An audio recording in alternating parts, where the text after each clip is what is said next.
A lot of folks don't understand exactly what a leveraged buyout is. And basically, in the simplest terms, it's using the assets and the cash flow of the company you want to buy to create all the cash that it's going to take to buy it. It's not a lot different, frankly, than if you go to buy a house, right? You put 15, 20% down, whatever the magic number is, and the lender provides you with a mortgage that against the house as collateral.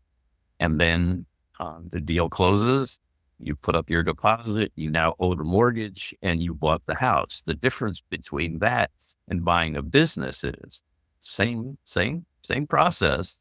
But at the end of the day, what happens is that the business is earning enough money to pay off its loans, whereas the house, you live in it, but you got to pay for the payments on the house. So on a leveraged buyout, the business itself handles everything.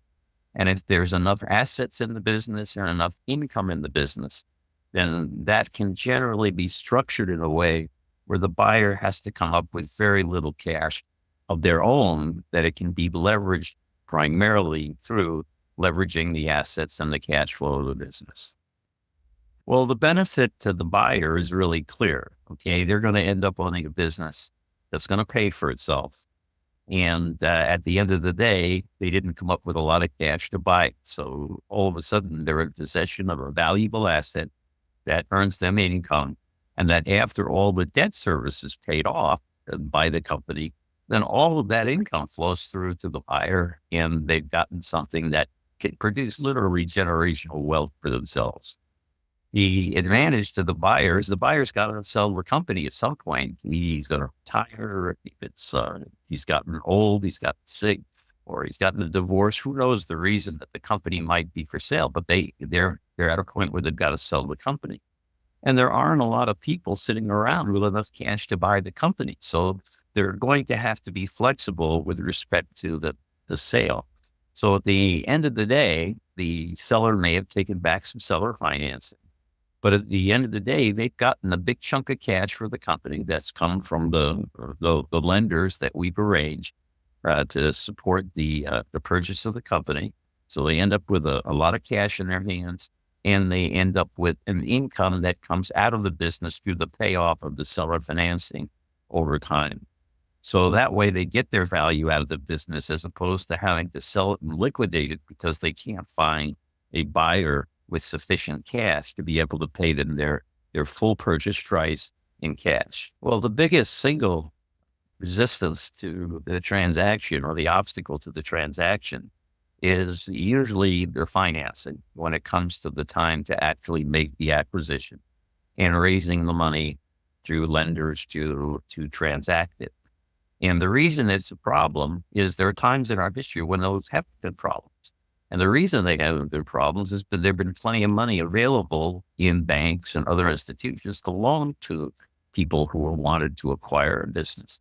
But today, the money markets are very, very tight due to the challenges of the economy. Banks right now aren't willing to make good loans to people who want to buy a small business. So it's become very difficult to arrange those financings. We've been able to arrange them in many cases, but it's still difficult. And a lot of the funding actually does fall back on the seller today for a strong amount of seller financing in order to make it work.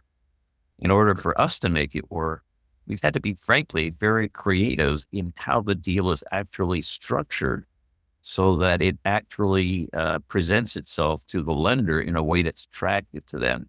And those are some of our trade secrets or proprietary methods that, unfortunately, I can't share with you how we do it, other than the fact that that's what we do. We've overcome those challenges. One of my first, in fact, my first major acquisition was a manufacturing company. And again, we leveraged the assets of the cash and the cash flow of the business to buy the company. But the thing I want to bring to everyone's attention right now is we just experienced an election, and the winner of the election is very keen on bringing manufacturing back to America. And so there are baby boomers who are having to retire, Their small little manufacturing companies are up for sale. The history of the companies for the last 5, 10 years has not been strong because of the economic policies that do not favor manufacturing here in the United States. Well, that's about to change big time. And owning these manufacturing companies going forward is going to be a very, very great opportunity because the economic policies that are being put in place under the Trump administration are going to be very favorable to the growth of manufacturing companies here in the United States. So with boomers wanting to sell and needing to sell, and the Trump administration being very favorable towards bringing manufacturing back to the United States, this is a great time to be in the marketplace to acquire a manufacturing type company. And the beauty of acquiring a manufacturing type company is they're easier to finance than service businesses. And the reason is they've got a lot of equipment, they've got inventory, they've got accounts receivable, all of which are very good assets to finance through banks and asset-based lenders. So the ability to finance the purchase price of a manufacturing company is very, very strong right now. And the future, in terms of the amount of income that they're going to be generating in the future, is going to be significantly more as manufacturing returns to the United States than they've been over the past 5 or 10 years.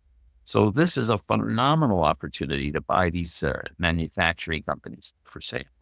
They can be financed and they're going to grow. Well, if anything that I've said to you makes sense, and if you'd love to have a team of top professionals who literally are going to get this done for you, you're going to want to click that button and get in touch with us so that we can get this done for you. Not just in a small or struggling company, but in a successful middle market company